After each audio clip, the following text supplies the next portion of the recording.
तो hello guys, कैसे हैं आप सभी लोग।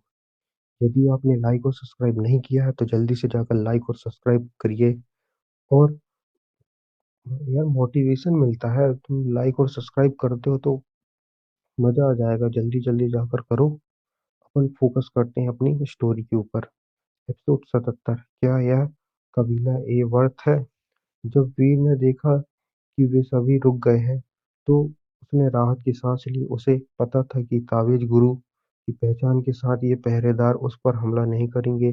अभी थोड़ी देर पहले जब उसका सामना फ्लावर पैलेस के लोगों से हुआ, तब भी वीर ने अपने ताबीज गुरु की पहचान उजागर करने के बारे में सोचा था। लेकिन अंत में उसने ऐसा नहीं किया क्योंकि उसे डर था कि अगर उसने ऐसा किया तो मौत और भी जल्दी आ सकती है।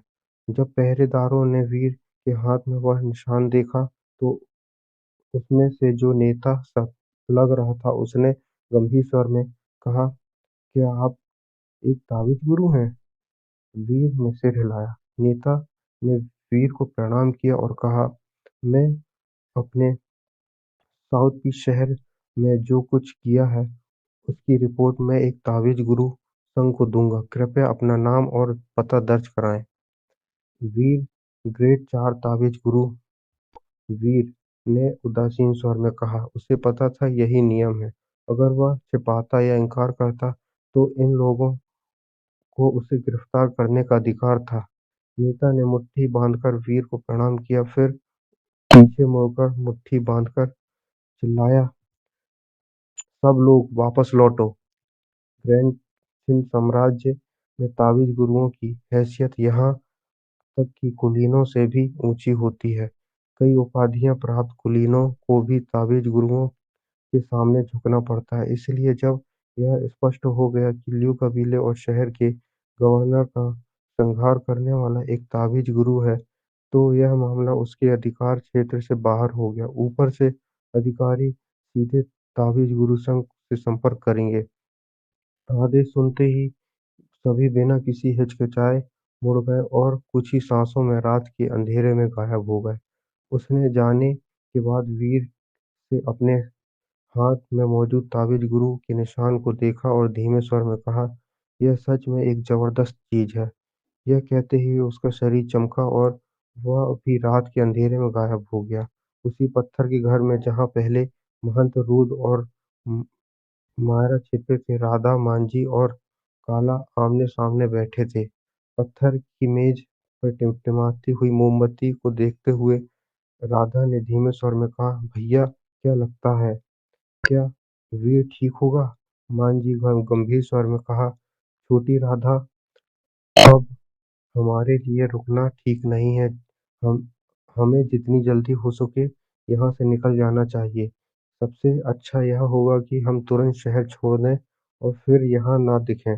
मांझी को अब भी फ्लावर पैलेस के लोगों से डर लग रहा था। उनकी शक्ति ऐसी थी कि उनका मुकाबला करना इन छोटे भाड़े के योद्धाओं के बस की बात नहीं थी। फिर भी वे लोगों की रक्षा कर रहे थे जिन्होंने फ्लावर पैलेस पकड़ना चाहता था। सौभाग्य से फ्लावर पैलेस के वे लोग खून के प्यासे नहीं थे, वरना ये तीनों अब तक लाश में बन चुके होते। राधा ने सिर हिलाया।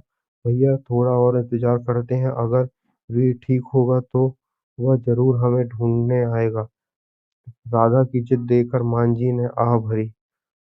छोटी राधा, भैया तुम्हारे मन की बात समझता है। भाई वीर सच में असाधारण है, लेकिन हम दो अलग-अलग दुनियाओं के लोग हैं। मान लो कि वह पकड़ा भी न जाए, फिर भी दोनों का साथ होना असंभव है। 20 से ज्यादा वर्षों में एक दूसरे पर निर्भर रहने के कारण मांझी और राधा के मन की बातों को भली-भांति जानता था। पहले वह इस रिश्ते के पक्ष में था क्योंकि वीर वाकई में बहुत श्रेष्ठ था। अगर राधा उसके साथ होती तो उसे इतना खतरनाक जीवन नहीं जीना पड़ता। लेकिन जब उसे पता चला कि फ्लावर पैलेस वीर को पकड़ना चाहता है तो उसका विचार बदल गया। यह स्वार्थ के कारण नहीं था, बल्कि इसलिए कि वह नहीं चाहता था कि उसकी बहन और वीर फ्लावर पैलेस के बीच इस भयानक झगड़े में फंसे। ऐसा बैर वे जैसे छोटे भाड़े के लोग सहन नहीं कर सकते थे। भाई की बातों से भेद खुलने पर राधा का चेहरा हल्का सा लाल हो गया, लेकिन उसने ना इनकार किया ना ही सिर छिपाया। उसने उल्टा पूछा, हम साथ क्यों नहीं हो सकते भैया? क्या क्या आपने वह कहावत नहीं सुनी, प्यार ताकत उम्र और या संप्रदाय नहीं देखता। अगर दो लोग एक दूसरे से प्यार करते हैं तो कोई समस्या नहीं होती। अब तक बैठे काला और राधा की ओर देखकर सिर हिलाया और अपने हाथ में पकड़ी हुई छुरी से खेलने लगा। मांझी के होठे सिकोड़े। छोटी राधा, क्या हम खुद इन बातों पर विश्वास करती हो? मान भी लें कि ये बातें सच हैं, लेकिन क्या तुम और वीर सच में एक दूसरे से प्रेम करते हो? क्या तो उससे बस एक दो बार ही मिली हो? सिर्फ एक दो बार मुलाकात में प्यार कैसे हो सकता है? राधा ने मांझी को घूरते हुए कहा, जो आदमी हर समय कोठों के चक्कर लगाता हो वह क्या समझेगा? मैं आपसे और बहस नहीं करूंगी। असल में शुरू में राधा को वीर के प्रति सिर्फ एक अलग सी भावना थी, जिसे प्रेम नहीं कहा जा सकता था। लेकिन जब वह उसकी छोटी बहन और उसकी माँ के साथ रही, तब यह भावना बदल गई। वीर और उसकी माँ और उसकी छोटी बहन का अतीत जाना था। उसके परिवार के प्रति वीर का व्यवहार और कठिनाइयों के सामने न झुकने की उसकी भावना, इन सब ने राधा का दिल छू लिया था। मांझी का चेहरा लाल हो गया। छोटी बहन, भैया की बात मानो और भाई वीर को भूल जाओ। हम अपना भाड़े की योद्धाओं वाला जीवन जीते रहेंगे, भले ही थोड़ा खतरनाक और कठिन हो, लेकिन दिल को सुकून तो है। अगर आपको जाना है तो जाइए, मैं नहीं जाऊंगी, राधा ने नाराजगी से कहा। मांझी ने करवाहट भरी हंसी हंसी और काला की ओर देखा। काला, तुम अपनी राय तो साफ करो कि जाओ या रहोगे? काला ने मांझी को देखा, फिर अपनी छुरी से मेज पर एक शब्द लिखा, रहूंगा। मांझी झुंझला गया। वह कुछ कहने ही वाला था, तभी वीर पत्थर के घर में प्रवेश कर गया। तीनों को सुरक्षित देखकर वीर ने राहत की सांस ली। वह बोलने ही वाला था कि अचानक एक आकृति आकर उससे लिपट गई। उसका चेहरा शरीर सख्त हो गया। राधा, जो उसे जोर से पकड़े हुए, कहा, तुम ठीक हो, तुम ठीक हो?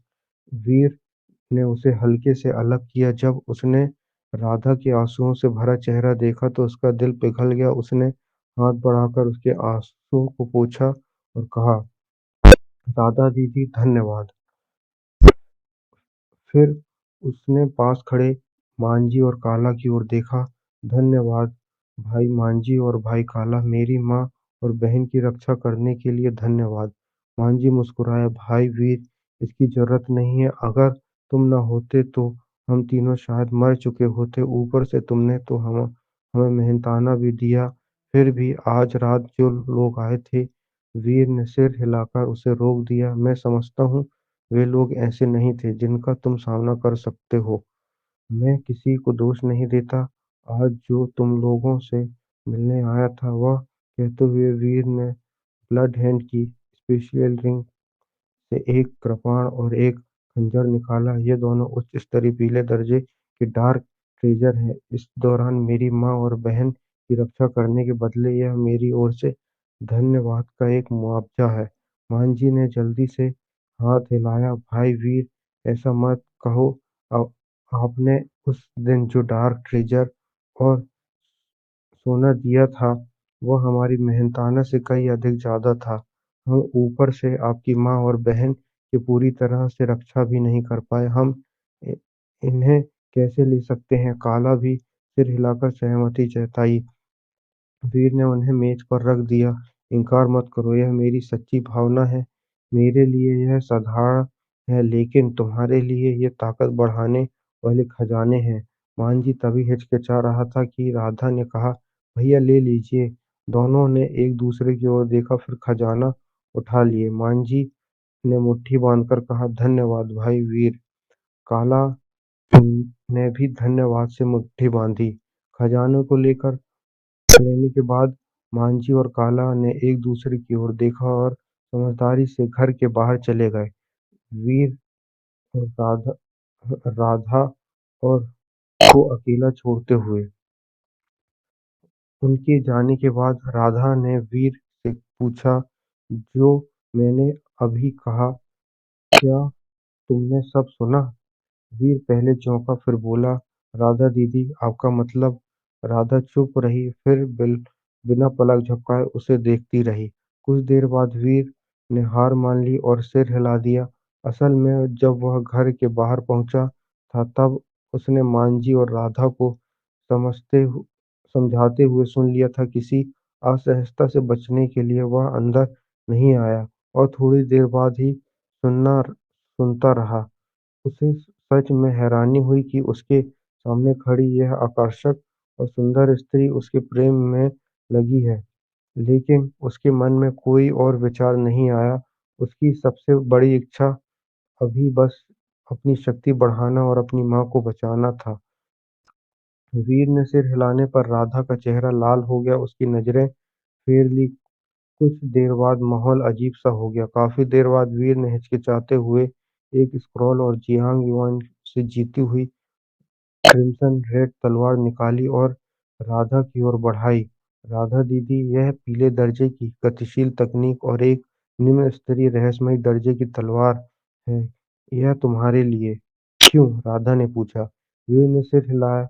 कोई कारण नहीं, मन हुआ इसलिए दे दी। राधा ने कुछ पल उसे देखा, फिर स्क्रॉल और तलवार ले ली। मैं मजबूत बनूंगी, तुम्हारे कदमों से कदम मिलाने की कोशिश करूंगी। मैं तुम्हारी माँ को बचाने का इंतजार करूंगी। मुझे न वादे चाहिए, न तुम्हारी तसल्ली। वीर का दिल कांप उठा। बहुत देर बाद उसकी हल्की आह भरी। क्या यह सच में काबिल ए वर्थ है? राधा ने उसे देखा और कहा, वर्थ है या नहीं, इससे कोई फर्क नहीं पड़ता। मैं तुम्हें पसंद करती हूँ, इसलिए ऐसा कर रही हूँ।